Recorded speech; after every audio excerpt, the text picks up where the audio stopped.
Well, President Obama facing mounting pressure today to drop his support for a recent nuclear agreement with Iran and back a new round of sanctions. It comes after Tehran announced this week that it is now in the process of building a new generation of centrifuges for uranium enrichment, which critics say is a clear sign that Iran is backing away from its promise to curb its nuclear program. KT McFarland is a Fox News national security analyst and former Deputy Assistant Secretary of Defense during the Reagan administration. She joins us now to share some insights and her perspective on this. KT, this is really problematic because this is what critics of the president's plan had been talking about all along, that you cannot trust Iran. So why are we here?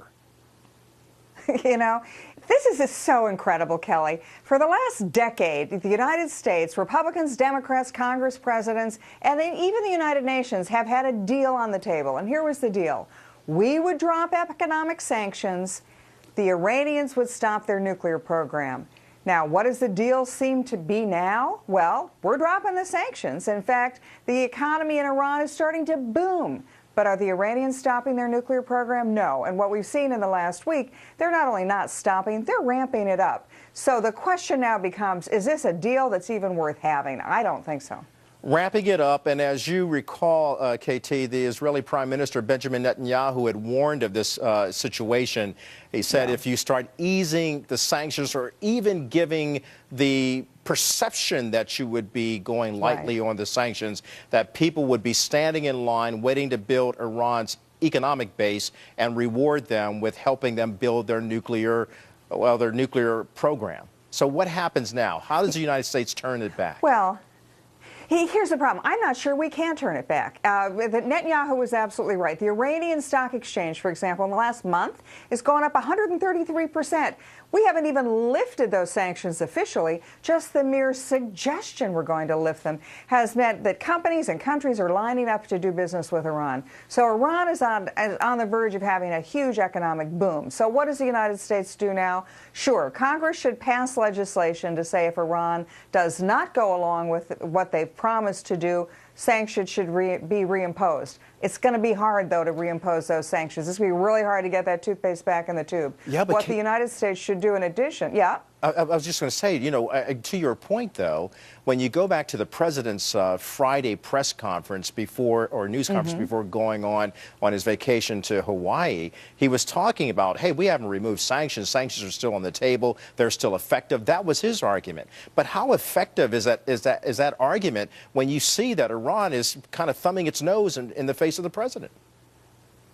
What Iran wants is the sanctions to be lifted, and they want a nuclear program. Now, why? Because they want to be the alpha dog of the Middle East. They want to be the economically, politically, and militarily most powerful country in the region, particularly because they think the United States is leaving.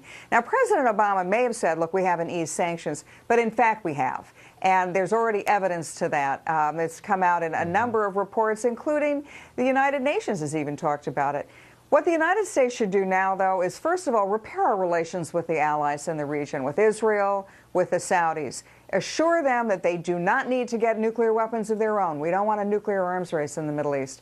The other thing, though, we need to do, Kelly, is as long as we're dependent on the Middle East, we, the United States, we, the world, as long as we need Middle East oil, we're in the middle of this. Right. If the United States immediately went for energy independence, we wouldn't even be having these conversations. And it's not like we don't have that option as well right here in our own country. But look, the bottom line here is how precarious of a situation might this be if we fail to act and do something about this? It's very serious for two reasons. One, if Iran does get nuclear weapons, like I said, they're the alpha dog in the Middle East. They start dictating events in the entire region. The second thing, though, that has all along been a worry is if this launches a nuclear arms race, even if Iran doesn't actually have a nuclear weapon, if they're thought to be on the verge of having a nuclear weapon, the other countries in the region have already announced they will get nuclear weapons of their own. So you could see a nuclear arms race in the most unstable part of the world and a part of the world the rest of the world economy needs for energy. And certainly the one thing we do not need at this juncture, KT McFarland, we appreciate your insights and your perspective as always. Have a great day. And by the way, I know I won't see you before then, but have a Happy New Year. Oh, Happy New Year to you too, Kelly. All right. Jamie? KT would like it too if you say go Navy. All right.